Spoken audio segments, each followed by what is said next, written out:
জুলাই যোদ্ধা ওসমান হাদি সহ জুলাইয়ের সম্মুখ সারি যোদ্ধাদের জন্য বিশেষ নিরাপত্তা ব্যবস্থা গ্রহণ এবং লুট হওয়া অবৈধ অস্ত্র উদ্ধারের বিষয়টি বিশেষভাবে আলোচনা। ওসমান হাদির উপর হামলার ঘটনায় গভীর দুঃখ প্রকাশ করেছে। এই বিষয়টিকে সরকার সর্বোচ্চ গুরুত্ব দিয়ে দেখছে। অনতিবিলম্বে এই ঘটনার সঙ্গে জড়িতদের গ্রেপ্তারের জন্য আইন শৃঙ্খলা বাহিনীকে নির্দেশ দেওয়া হয়েছে। আশা করছি অতি দ্রুত সময়ের মধ্যে আমরা দুষ্কৃতিকারীদের গ্রেপ্তার করে আইনের আওতায় নিয়ে আসতে পারব।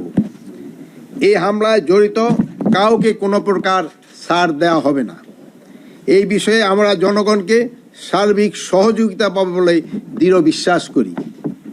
ওসমান হাদির উপর আক্রমণের ঘটনা আসন্ন জাতীয় সংসদ নির্বাচনকে বাধাগ্রস্ত করার অপ্রকাশ বলে আমরা মনে করি। জাতীয় সংসদ নির্বাচনকে বাধাগ্রস্ত বা বানচাল করার যে কোনো ধরনের অপচেষ্টা অন্তর্বর্তী সরকার কঠোর হস্তে দমন করবে। বর্তমানে অন্তর্বর্তী সরকার জুলাই গণ অভ্যুত্থানের সম্মুখ সারি যোদ্ধাদের নিরাপত্তা নিশ্চিতে বদ্ধপরিকর। সরকারের পক্ষ থেকে তাদের জন্য বিশেষ নিরাপত্তা ব্যবস্থা গ্রহণ করা হয়েছে। এই লাইনটা আমি আবারও বলতেছি, বর্তমান অন্তর্বর্তী সরকার জুলাই গণ অভ্যুত্থানে সম্মুখ সারির যোদ্ধাদের নিরাপত্তা নিশ্চিতে বদ্ধপরিকর।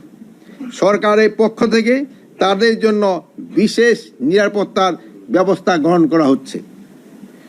লুট হওয়া ও অবৈধ অস্ত্র উদ্ধারে আইন শৃঙ্খলা বাহিনীর অভিযান চলমান রয়েছে। এটিকে আরও জোরদার ও বেগবান করার জন্য ফ্যাসিস্ট টেরোরিস্টদের দমনের উদ্দেশ্যে committee operation devil hunt phase 2 অবিলম্বে চালু করার সিদ্ধান্ত গ্রহণ করা হয়েছে। এছাড়াও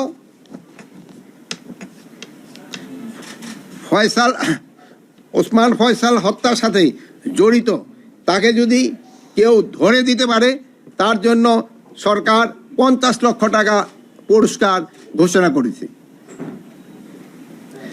তারপরে এই রেগুলার অ্যারেস্ট ফেসিস্ট অ্যারেস্টের সংখ্যা বাড়াতে হবে। ওসমান হাদি